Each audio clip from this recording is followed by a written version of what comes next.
Hi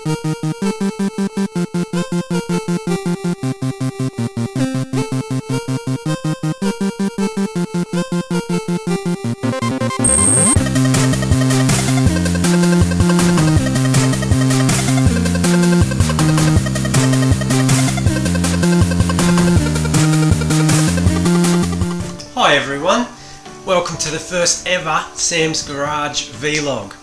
My name's Shannon and today I'm going to be talking about the MST CMX. First of all, I just want to say a quick apology. I'm not using the right camera for this kind of job, so you'll just have to put up with the wide angle lens. But let's get into it. This is really just a video to talk about, kind of a review, I guess, just opinions and my thoughts on what I think of it. So here you go with not a CMX but a SCX10, everyone's good old favourite. It's a starting point everyone's familiar with, the old SCX10. You can see it's a pretty stock setup on that one. It's just a stock dingo. I think it's like 11.5-inch wheelbase, that sort of thing. And here we go, little baby. You can see the size difference straight away.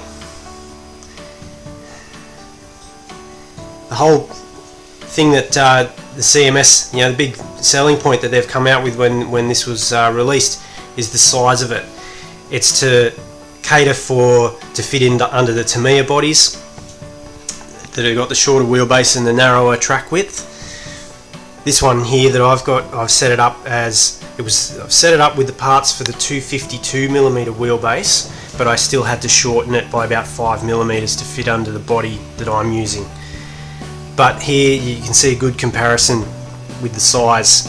It's quite a lot smaller. It's to fit those Tamiya bodies, the Land Cruiser, the Unimog and the Bronco. I guess it probably could fit under the hard body Jeep YJ as well. That'd be a good idea. I'll be interested to see people do that. But there's a quick size comparison. So let's try and give you a bit of a rundown of the whole thing in general. I'll do my best to film it here. It is basically the same setup as an SCX10 when you get it stock out of the box. You've got motor and gearbox in the middle. You've got servo on the axle, and then radio and everything else fitting around it. Same style of frame, your C channel frame, dips down in the middle, up at the back, all that's the same. Shock hoops, everything is very similar. I've changed this around a little bit. You'll see these big chunks of aluminium on the sides here.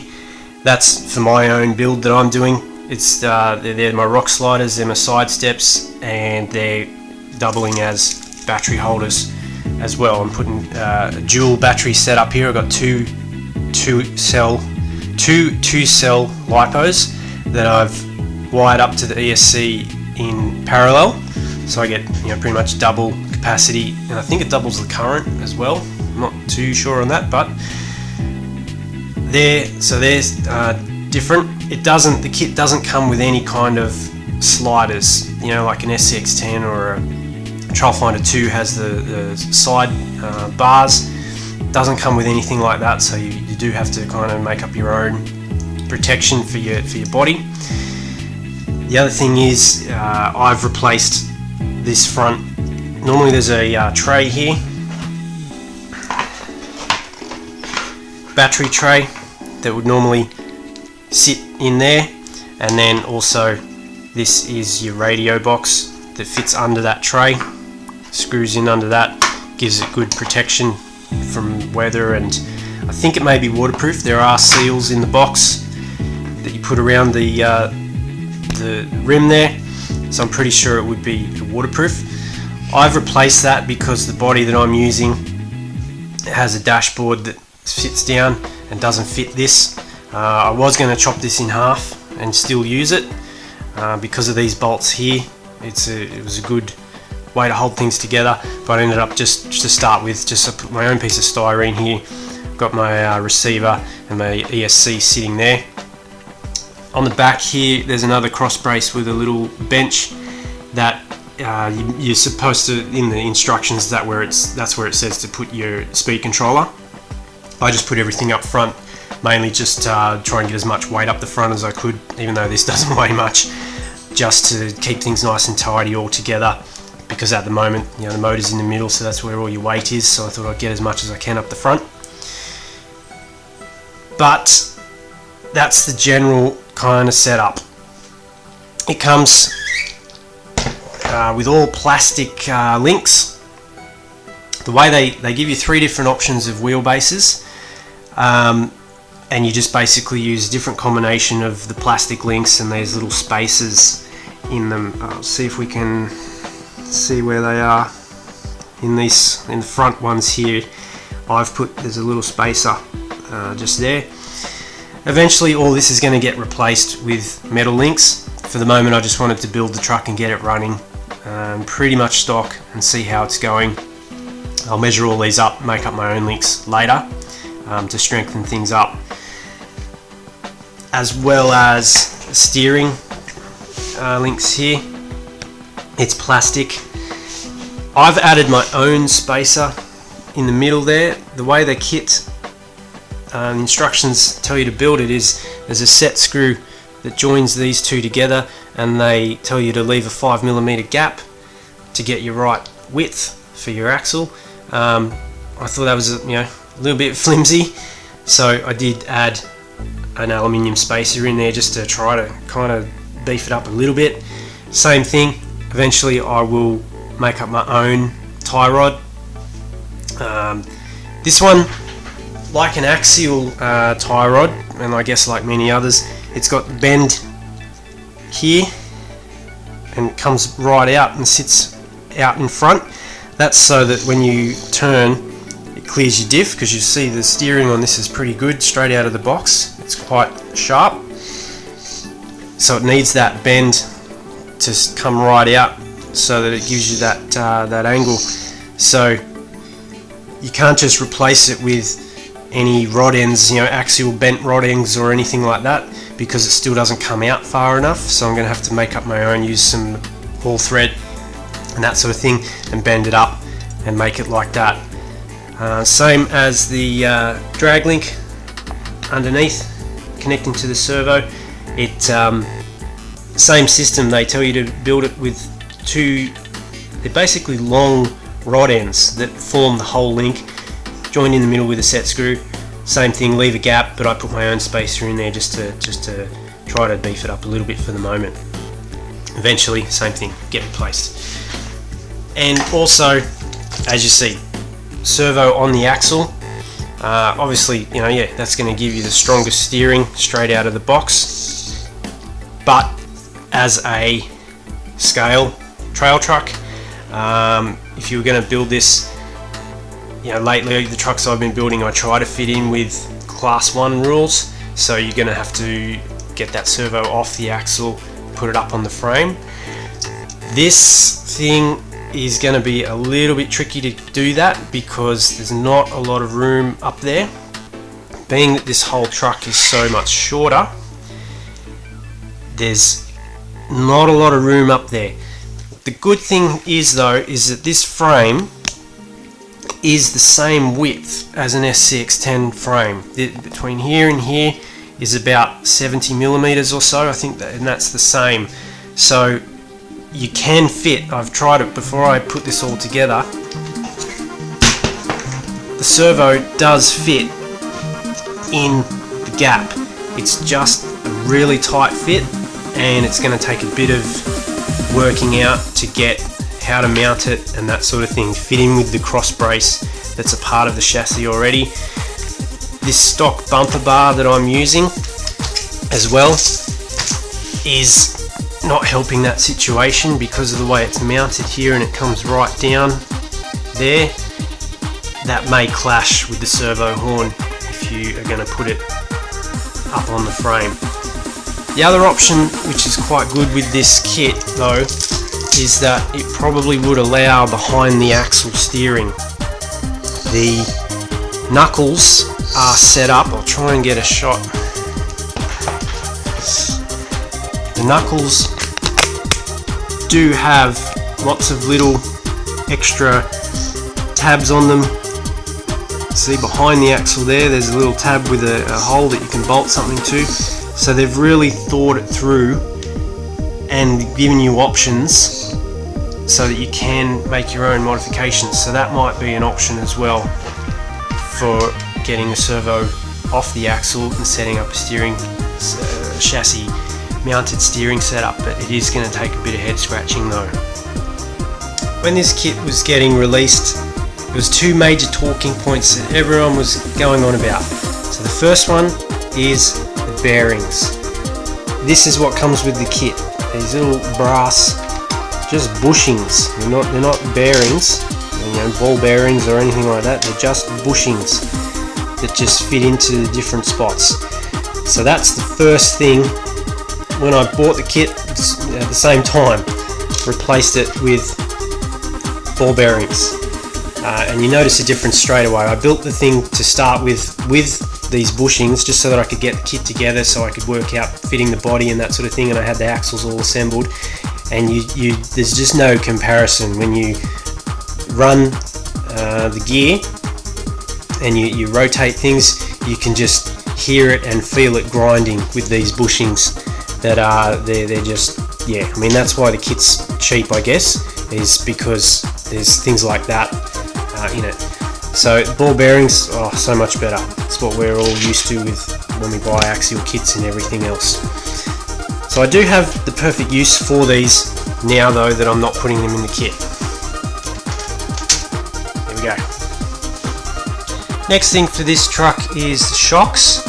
They're pretty basic shocks, but I think they're pretty decent. You had to assemble them yourself, same as any other shock really.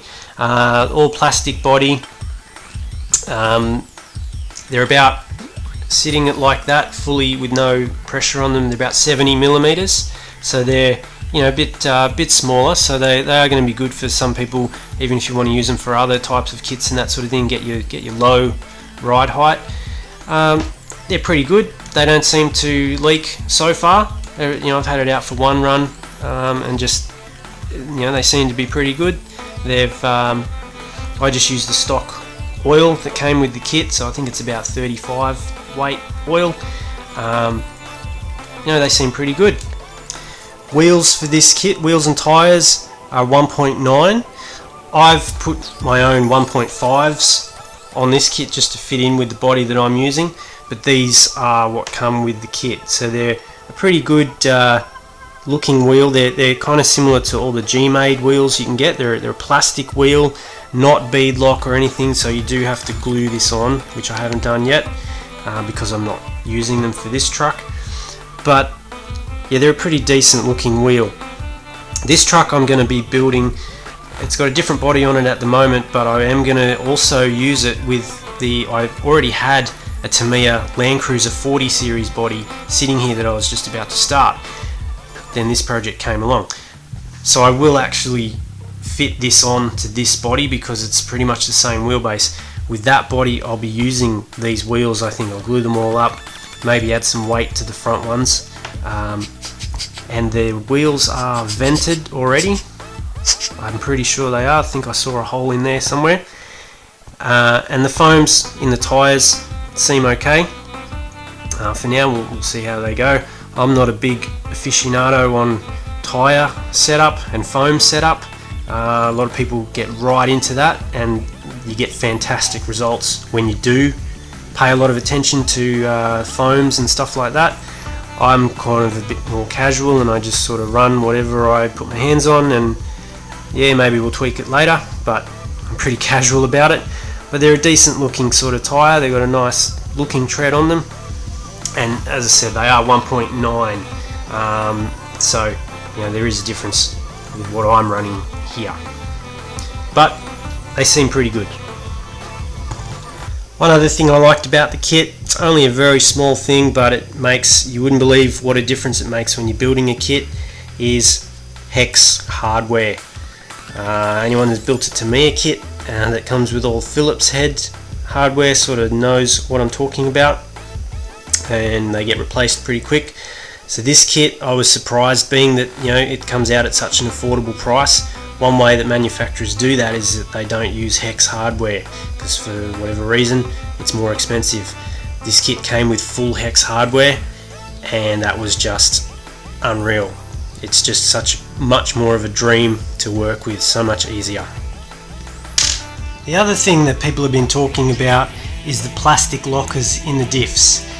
For my purposes, I don't think this is going to be too much of a problem, because it's only going to be a trail truck that is going to have light trail kind of driving. It's not going to be a crawler. That's not what it's meant for. I think it's been pretty well designed though. You've got, in the rear, you've got a solid metal axle that goes the whole length across. And when your plastic diff locker goes on the middle, it's got two drive pins that go through the axle and into the locker itself. There's been other axles, like a Losi MRC had plastic lockers, and it had two separate axles, and they just slotted into the end with just a square or a rectangle fitting. And I've had one of those before, and it just shredded really easily. This, I think, is a lot stronger with the two pins. The front is similar. It does have two separate axles that come in, but they go right into the center of the diff locker, and then each one has a drive pin that holds it in the middle. So I think it is going to be a bit stronger. I don't think everyone was sort of, when this first thing came out and everyone was talking about it, they're saying, oh, it's crap, it's got plastic lockers. I don't think it's too bad if you use it for what it's meant to be used for. I think it's going to be okay. Here's the stock drive shafts, both the same front and rear. They're just plastic, so we'll see how it goes. I eventually probably will replace these. I imagine they're not going to last that long. I don't think I've had any kit where I haven't replaced drive shafts, either straight out of the box or after the first couple of runs and they get twisted up. We'll see how these go. It does feel like pretty sturdy, kind of plastic.